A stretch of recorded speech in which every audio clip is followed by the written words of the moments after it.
예레미야서 45장까지 예레미야의 시선은 하나님의 백성들에게 그 초점이 맞춰져 있었지만 46장부터는 그 시선이 유다 주변 열방에 대한 심판에 집중하고 있습니다. 이를 통해서 하나님께서는 이스라엘의 하나님에 그치지 않으시고 온 열방을 통치하시는 하나님이시라는 사실을 우리에게 분명하게 보여주고 계십니다. 그중 오늘 보면 예레미야서 50장은 유다 주변 열방들의 심판을 위한 하나님의 도구로 사용될 바벨론의 멸망을 기록하고 있습니다.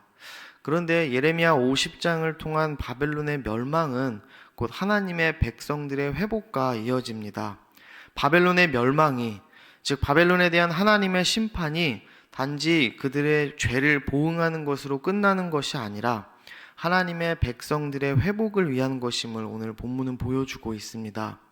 오늘 본문 50장 11절에서 16절까지는 바벨론의 멸망을 선포하고 계시며 17절부터 20절까지는 이스라엘의 구원을 선포하는 말씀을 하십니다. 독자들이 들을 때 감히 상상할 수도 없는 바벨론의 멸망을 이야기하고 계십니다. 어쩌면 오늘 이 세상 사람들이 주님의 다시 오심과 또 마지막 때에 대하여 비웃으며 믿지 않는 것처럼 바벨론의 무서운 힘을 경험한 당시 사람들에게도 본문의 이 하나님의 말씀이 비현실적으로 들렸을 수도 있을 것입니다. 그러나 하나님께서는 말씀으로 확실히 있을 이 심판을 오늘 분명하게 밝히시고 계십니다. 우리 함께 본문 11절 말씀을 보시겠습니다. 제가 읽겠습니다. 나의 소유를 노략하는 자여, 너희가 즐거워하며 기뻐하고 타작하는 송아지같이 발굽을 구르며 군마같이 우는도다. 11절을 보시면 바벨론을 나의 소유를 노략하는 자여 라고 말하고 있습니다. 다시 말해서 바벨론은 하나님의 소유를 노략하는 자라는 것입니다. 성도 여러분, 그런데 하나님의 소유를 노략하는 자가 누구인가요? 바로 사탄 마귀입니다. 요한계시록에서도 기록되었듯이 사단은 하나님의 소유인 우리 그리스도인들을 유혹하고 멸망받게 하기 위해 쉬지 않고 노략질합니다. 또한 바벨론은 이 세상으로도 묘사가 되어집니다. 요한계시록에서는 세상의 마지막 때를 말씀하실 때 이 바벨론의 멸망으로 그 모습을 보여주고 있습니다. 이 세상이 하나님을 대적하는 바벨론과 같기 때문입니다. 하나님을 거스르는 교만한 바벨론이 결국 지금 사단이 약탈하고 또 노략하는 이 악한 세상을 말해주고 있는 것입니다. 사랑하는 성도 여러분, 세상은 하나님과 함께하지 않습니다. 교만한 이 세상은 하나님을 대적합니다. 결국 오늘 우리가 사는 이 악한 세상이 바로 멸망당할 바벨론과 같은 것입니다. 그렇다면 이 악한 바벨론의 멸망의 모습이 어떠한지 우리 11절을 계속해서 보도록 하겠습니다.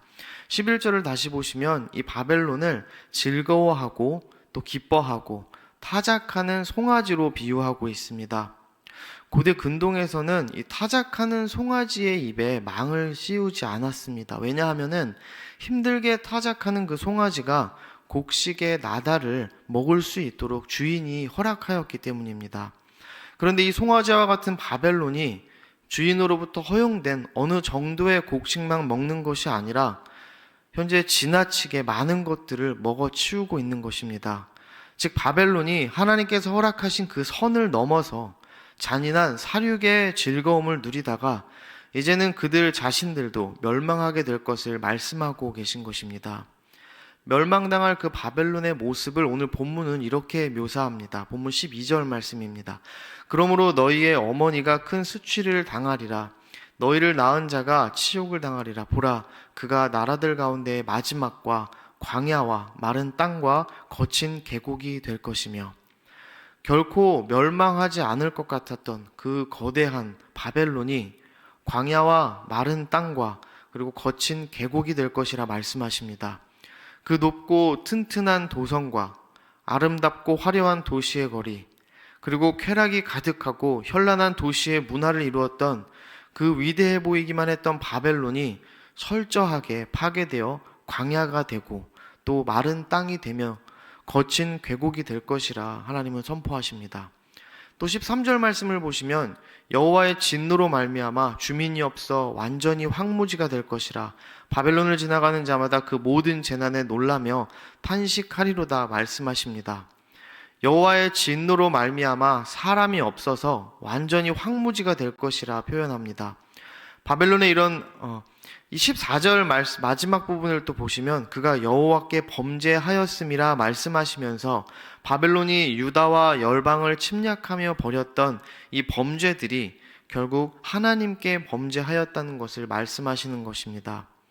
바벨론의 이런 비극적인 멸망이 살아계신 하나님께서 하시는 일이시며 이것이 그들의 죄악에 대한 하나님의 공의로운 심판임을 말씀하고 계십니다. 그런데 15절 말씀을 보시면 또 이렇게 말씀하십니다. 그 주위에서 고함을 지르리로다. 그가 항복하였고 그 요새는 무너졌고 그 성벽은 허물어졌으니 이는 여호와께서 그가 행한 대로 그에게 내리시는 보복이라. 그가 행한 대로 그에게 갚으시는도다. 그들에게 임하는 심판이 그가 행한 대로 그에게 내리시는 보복이라고 말씀하십니다. 그렇다면 여기서 바벨론이 행한 그 일은 무엇일까요? 우리 함께 17절 말씀을 보겠습니다. 이 말씀 제가 읽겠습니다. 이스라엘은 흩어진 양이라 사자들이 그를 따르도다. 처음에는 아수르 왕이 먹었고 다음에는 바벨론의 느부갓네살 왕이 그의 뼈를 꺾도다. 여기서 흩어진 양은 목자를 떠난 이스라엘을 보여줍니다. 그리고 사자는 아수르와 바벨론으로 볼 수 있습니다. 즉 어리석은 이스라엘은 그들의 목자가 되시는 하나님을 스스로 떠나서 사자와 같은 열방의 먹이가 된 것을 말해주고 있습니다. 목자를 떠난 양은 결국 맹수에게 살이 찢기고 남은 뼈까지 꺾이게 되는 것입니다. 그렇게 아수르와 바벨론은 이스라엘을 잔혹하게 멸망시켰습니다. 이 모든 일은 하나님의 주권 안에 있는 일이었습니다. 하나님의 주권 안에서 이스라엘과 유다를 멸망시킨 아수르와 바벨론은 그저 하나님의 도구였습니다. 주인이 도구를 들고 사용하는 것이지 도구가 스스로 움직일 수 없으며 혹은 도구가 주인을 조종할 수 없는 것입니다. 바벨론은 쓰임받는 도구에 불과했음에도 불구하고 자신을 들어 사용하는 주인을 움직이려 했습니다. 더 나아가서 자신이 마치 주인인 것처럼 행한 것입니다. 이것을 우리 하나님께서는 교만이라고 말씀하십니다. 오늘 본문 이후에 나오는 50장 29절 하반절을 보시면 이렇게 기록합니다. 그가 일한 대로 갚고 그가 행한 대로 그에게 갚으라. 그가 이스라엘의 거룩한 자 여호와를 향하여 교만하였음이라. 또 31절에서 하나님께서는 이 바벨론을 두고 교만한 자여라고 부르시고 계십니다. 바벨론은 자신 스스로가 마치 심판자인 것처럼 행했고 자신이 하나님의 자리에 앉아 있으려고 했습니다. 그런데 여러분, 이 교만한 바벨론만의 문제가 아닙니다. 아수르도 그랬고 그리고 심지어 하나님의 백성 유다까지도 모두가 교만했습니다. 그리고 오늘 우리도 마찬가지입니다. 사랑하는 성도 여러분, 창세기에 나오는 아담과 하와가 왜 에덴 동산에서 쫓겨났나요? 왜 그들이 하나님과 관계가 끊어진 것인가요? 바로 교만함 때문이었습니다. 창세기 3장 5절 말씀을 보시면 뱀은 이렇게 거짓말을 합니다. 너희가 그것을 먹는 날에는 너희 눈이 밝아져 하나님과 같이 되어. 결국 하나님과 같이 되려고 했던 아담과 하와는 에덴 동산에서 쫓겨납니다. 선악과를 먹고 하나님처럼 되려고 한 것입니다.